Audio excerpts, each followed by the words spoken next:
तुम्ही त्या दिवशी भाषण करताना तुम्ही जरा भावूक झाला होता. तुम्ही त्या दिवशी म्हणालात की आबा गेल्यानंतरचा जो काळ होता तो कुटुंबासाठी खूप अवघड असा काळ होता. म्हणजे खरं तर अनेकांना आबांचं कुटुंबीय, म्हणजे आम्ही अनेक वर्ष पत्रकार होतो, आबांना खूप जवळनं बघण्याची आम्हाला संधी मिळाली. त्यांना पत्रकार म्हणून त्यांच्याशी अनेकदा आम्ही संभाषण करायचो. पण त्यांच्या पश्चात त्यांचं कुटुंब म्हणजे पहिल्यांदाच कदाचित आबांच्या जाण्यानंतर कुटुंब समोर आलं. तर तो काळ तुम्ही म्हटलात अवघड होता म्हणजे नक्की काय होतं? एकंदरीत मी ज्यावेळेस व्यासपीठावरती उभा राहिलो आणि मी ज्यावेळेस साहेबांना उद्देशून मी ते वाक्य बोललो, खरं तर की साहेब माझ्याकडे बघत होते, मी साहेबांकडे बघत होतो. आणि खरं तर साहेब व्यासपीठावर असताना मी साहेबांकडे कधीच बघून भाषण करत नाही, मला भीती वाटते. पण त्या दिवशी मी साहेबांच्याकडे बघितलं, साहेबही माझ्याकडे बघत होते आणि आपसूक माझ्या तोंडातून ते वाक्य आलं की आबांच्या पश्चात हे सगळं उभा कसं केलेलं आहे, हे सांगताना थोडंसं भरून आलं. त्याचं कारण असं आहे की मी 10वीत होतो. म्हणजे फेब्रुवारी महिन्यात आबांचं निधन झालं आणि आबा गेल्यानंतर माझ्या बोर्डच्या परीक्षा मी दिल्या. बोर्डच्या परीक्षा झाल्यानंतर म्हणजे एप्रिल महिन्यामध्ये पोटनिवडणूक लागली. पोटनिवडणूक लोकांनी ठरवलं, सगळ्या पक्षांनी सहकार्य केलं. आईची बिनविरोध निवड करायचं ठरवलं होतं. एका पक्ष उमेदवार त्यावेळेस तिथे होते, तरीसुद्धा लोकांनी मोठ्या प्रमाणात मोठ्या मताधिक्याने निवडून दिलं. जून महिन्यामध्ये बाजार समितीची निवडणूक लागली आणि त्या बाजार समितीच्या निवडणुकीमध्ये कदाचित स्थानिक लोकप्रतिनिधींना असं वाटलं असावं की आता आबा गेलेले आहेत, ही संधी आहे आणि ज्या पद्धतीने किंवा ज्या मार्गाने आत्तापर्यंत आबांच्या विरोधात आपण कार्य केलेलं आहे किंवा एकूण थोडीशी दंडुकशाहीचं वातावरण तासगाव तालुक्यामध्ये असायचं, तशा पद्धतीने काहीतरी करता येतं का याचा प्रयत्न कदाचित झाला असावा. बाजार समितीच्या निवडणुकीला मतदानाच्या शेवटच्या टप्प्यामध्ये साधारण 5 वाजता मी तिथं होतो, माझी बहीण तिथं होती, आई तिथं होती, माझे चुलते तिथं होते. कार्यकर्त्यांचा एक 10-15 कार्यकर्त्यांचा संच तिथं होता. समोरून दगडफेक चालू झालं आहे असं लक्षात आल्यावर आमच्या काही कार्यकर्त्यांनी आम्हाला एका लग्नाच्या कार्यालयामध्ये, तिथं मतदान केंद्राजवळ एक लग्न कार्यालय होतं, तिथं उभं केलं आणि शटर सगळ्यांनी बंद करून घेतले. पाऊस पडतोय किंवा पत्र्यावर पाणी पडत असताना जसा पत्र्याचा आवाज येतो तशी दगडं त्यावेळेस त्या मंगल कार्यालयावरती पडत होती. थोडंसं व्हेंटिलेशनसाठी पत्र्याच्या आणि भिंतीच्या मध्ये गॅप होता. दगडं आतसुद्धा काही येत होती. आईबरोबर 3 ते 4 महिलाही आईबरोबर होत्या. येळावीचे आमचे एक आबांचे जुने सहकारी होते. थेट दगड माझ्यासमोर त्यांच्या डोक्यामध्ये बसला. त्यांच्या डोक्यावरती रुमाल मी धरलेलं मला आठवतं.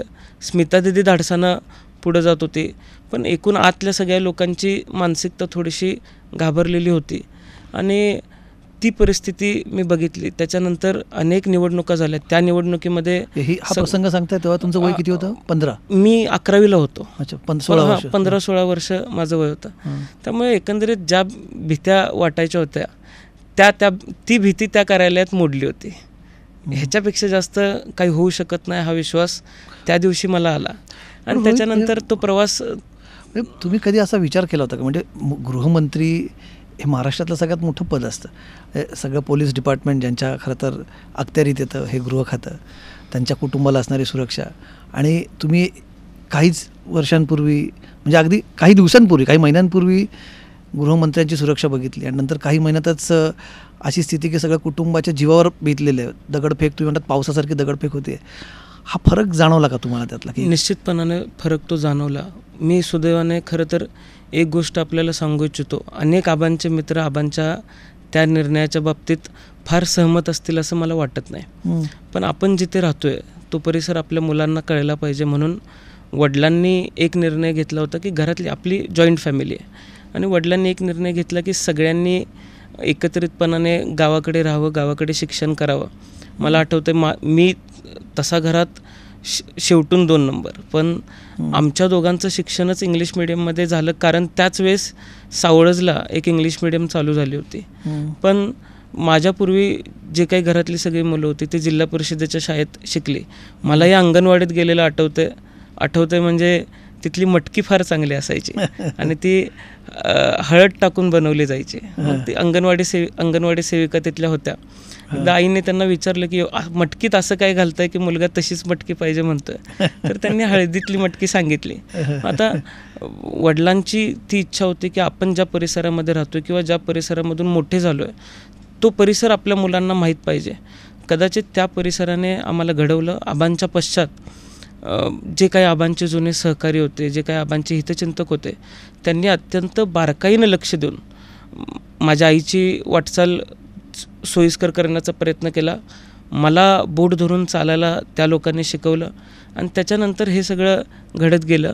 आता आबांचा तो निर्णय, अनेक मित्र आबांना म्हणायचे की आबा मुलांना मुंबईला शिकायला आणा, पण आबांचे त्या बाबतीत काही मतं होती. म्हणजे आज ज्यावेळेस मी पप्पांच्या मित्रांना भेटतो त्यावेळेस ते सांगत असतात की आम्ही आबांना सांगायचो, पण कदाचित ज्या परिस्थितीमध्ये आम्हाला आबांनी ठेवलं त्या परिस्थितीने माझी मानसिक तयारी केली, त्या परिस्थितीने मला माणसांशी जोडायला शिकवलं, त्या परिस्थितीने मला माणसं काय आहेत हे ओळखायला शिकवलं.